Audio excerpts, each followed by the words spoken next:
El trágico fin de los 12 apóstoles de Jesús.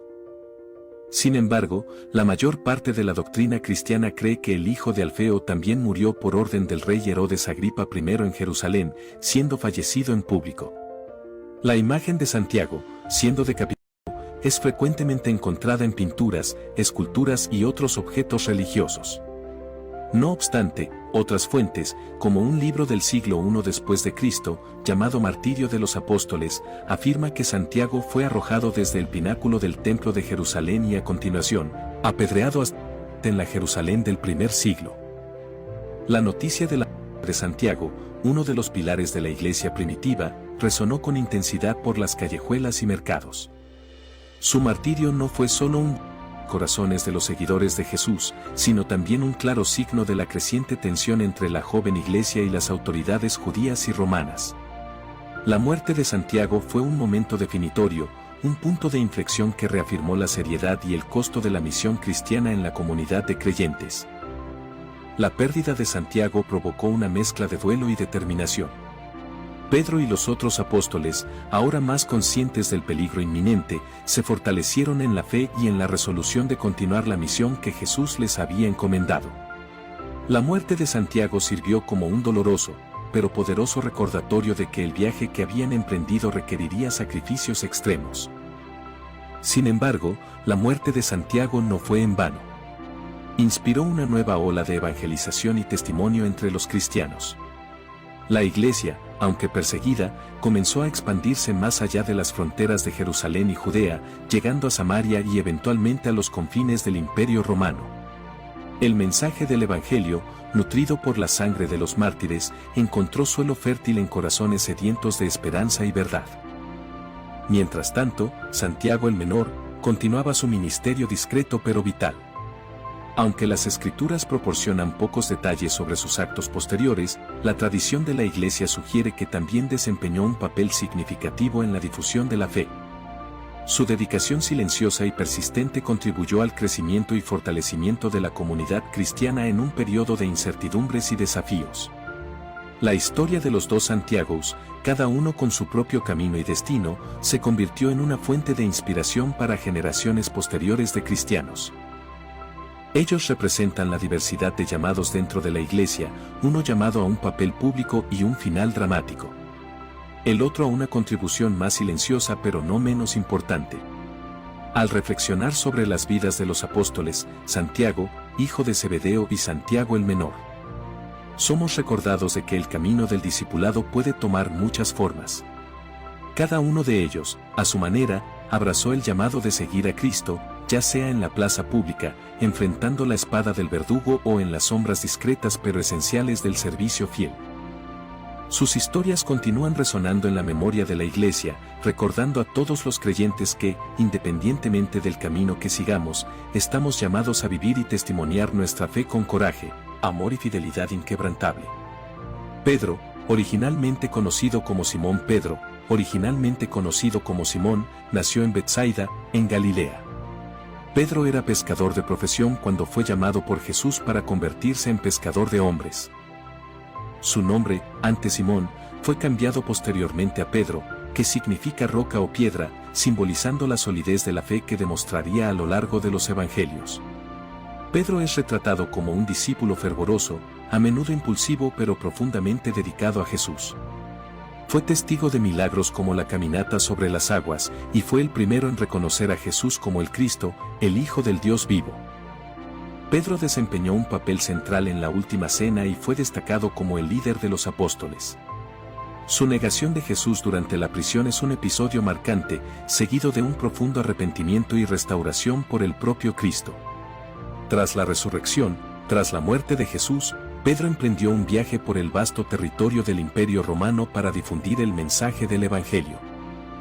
Eventualmente, estableció su residencia en Roma, donde asumió el liderazgo de la comunidad cristiana. Su papel es evidenciado en los Hechos de los Apóstoles, donde juega un papel crucial en la expansión del Evangelio, especialmente entre los gentiles. En el año 64 después de Cristo, la ciudad de Roma fue consumida por un gran incendio que desencadenó una serie de eventos. El emperador Nerón responsabilizó a los seguidores del cristianismo por el incendio y dio inicio a una persecución implacable contra ellos. Pedro acabó siendo detenido y condenado a la pena de muerte. La tradición relata también que Pedro pidió ser crucificado de manera inversa, cabeza abajo por humildad, alegando no ser digno de morir de la misma forma que su maestro.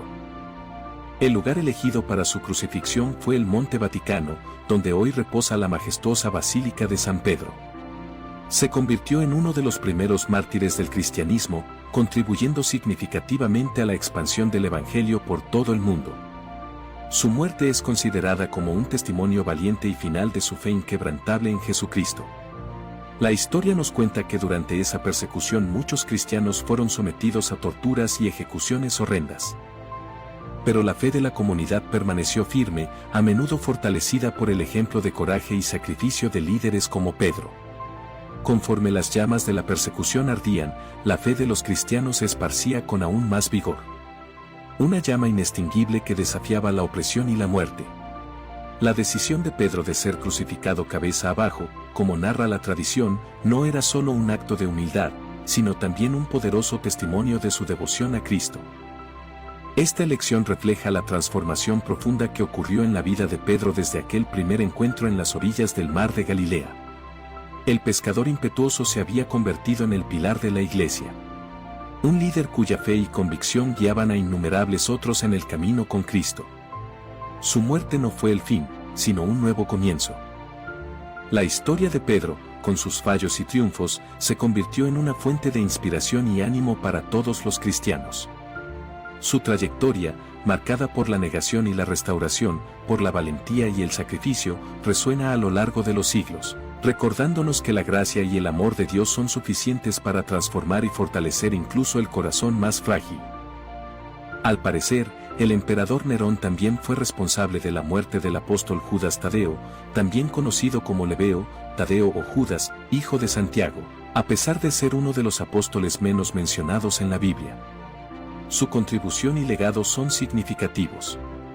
En la última cena, Judas Tadeo cuestionó el significado de las palabras de Jesús, demostrando un deseo genuino de comprender los misterios del reino. Tras la muerte de Jesús, continuó desempeñando un papel esencial en la propagación del Evangelio, particularmente en las regiones de Mesopotamia y Persia. Su importancia en la Biblia es evidente en sus epístolas, donde es reconocido como autor de una carta breve y poderosa dirigida a los cristianos. En esta epístola exhorta a los creyentes a permanecer firmes en la fe y en la práctica del amor fraternal. En cuanto a la muerte de Judas Tadeo, la tradición cristiana difiere en los detalles. Una narrativa sugiere que fue martirizado junto con Simón, sin embargo, por apedreamiento. Otras fuentes indican que Judas Tadeo fue asesinado con hachazos, una forma brutal de ejecución en aquel tiempo. Independientemente de los detalles específicos, su muerte es frecuentemente considerada como un testimonio de su dedicación y fidelidad a Cristo. Judas Tadeo es venerado como uno de los santos patrones de las causas perdidas y desesperadas, simbolizando la esperanza que persiste incluso en las situaciones más difíciles. Andrés, hermano de Simón Pedro, Andrés, hermano de Simón Pedro. Aunque a menudo en la sombra de otros apóstoles más prominentes, compartió una cercanía especial con Jesús. Desde el comienzo de su viaje como discípulo, Andrés es frecuentemente asociado a momentos cruciales en los evangelios, como la multiplicación de los panes y peces, donde presentó a un joven con 5 panes y 2 peces, convirtiéndose en instrumento en la manifestación del poder divino. Su importancia en la Biblia también es evidente en la lista de los 12 apóstoles, donde se le menciona consistentemente entre los primeros. Tras la muerte de Jesús, continuó la propagación del cristianismo primitivo. Su viaje misionero lo llevó a diversas regiones, incluyendo Escocia y Grecia, donde tradicionalmente se le considera el fundador de la Iglesia de Constantinopla. En cuanto a la muerte de Andrés, la tradición cristiana sugiere que enfrentó el martirio por crucifixión en Patras, Grecia, antes de ser crucificado. Andrés habría pasado por una larga sesión de tortura, siendo brutalmente azotado. No obstante, su crucifixión tiene una peculiaridad única. Fue clavado en una cruz en forma de X que más tarde se conocería como la Cruz de San Andrés. Se cree que Andrés, al igual que Pedro, pidió ser crucificado de esta forma, pues creía que era indigno de morir de la misma manera